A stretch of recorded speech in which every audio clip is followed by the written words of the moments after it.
2 দিনের রাষ্ট্রীয় সফরে যুক্তরাজ্যে অবস্থান করছেন যুক্তরাষ্ট্রের প্রেসিডেন্ট ডোনাল্ড ট্রাম্প।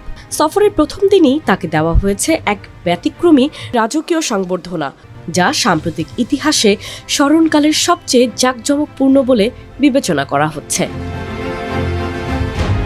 স্থানীয় সময় দুপুর 12:15 মার্কিন প্রেসিডেন্টকে বহনকারী হেলিকপ্টার মেরিন ওয়ান অবতরণ করে উইন্ডসর ক্যাসেলে। সেখানে তাকে স্বাগত জানান ব্রিটিশ সিংহাসনের উত্তরসূরি প্রিন্স উইলিয়াম ও তার স্ত্রী প্রিন্সেস ক্যাথরিন।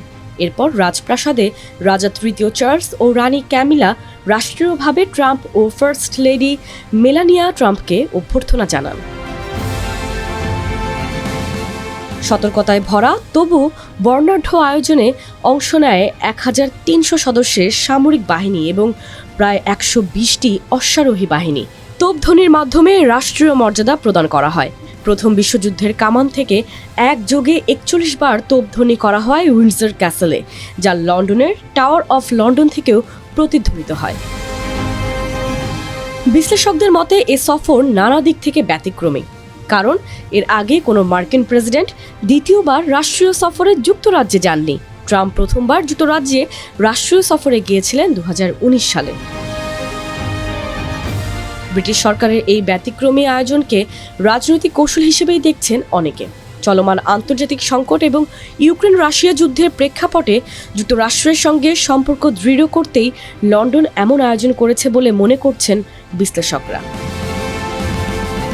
তবে সবকিছুর মাঝেই ছিল এক ধরনের কূটনৈতিক অস্বস্তি। রক্ষণশীল হিসেবে পরিচিত 79 বছর বয়সী ট্রাম্পকে নিয়ে কিছুটা বিপাকেও লন্ডন। ব্রিটেনে ট্রাম্পের জনপ্রিয়তা কম। বিভিন্ন জরিপে দেখা গেছে অনেক ব্রিটিশ নাগরিক তার আগমনকে ভালোভাবে নেয়নি। তাই রাজপ্রাসাদ ও আশেপাশে মোতায়েন ছিল 1600 পুলিশ সদস্য। 17 সেপ্টেম্বর রাতে উইন্ডসর ক্যাসেলে আয়োজিত এক জাঁকজমকপূর্ণ রাষ্ট্রীয় নৈশভোজে বক্তৃতা দেন রাজা তৃতীয় চার্লস। তিনি ইউক্রেনে রাশিয়ার আগ্রাসনের বিরুদ্ধে যুক্তরাষ্ট্রের অবস্থানের প্রশংসা করেন এবং বলেন, আমাদের প্রিয় মূল্যবোধ রক্ষার জন্য আমাদের জনগণ একসঙ্গে লড়াই করেছে, প্রাণ দিয়েছে। জবাবে ট্রাম্প বলেন, যুক্তরাজ্য ও যুক্তরাষ্ট্রের সম্পর্ক বিশেষ শব্দ দিয়ে বোঝানো যায় না।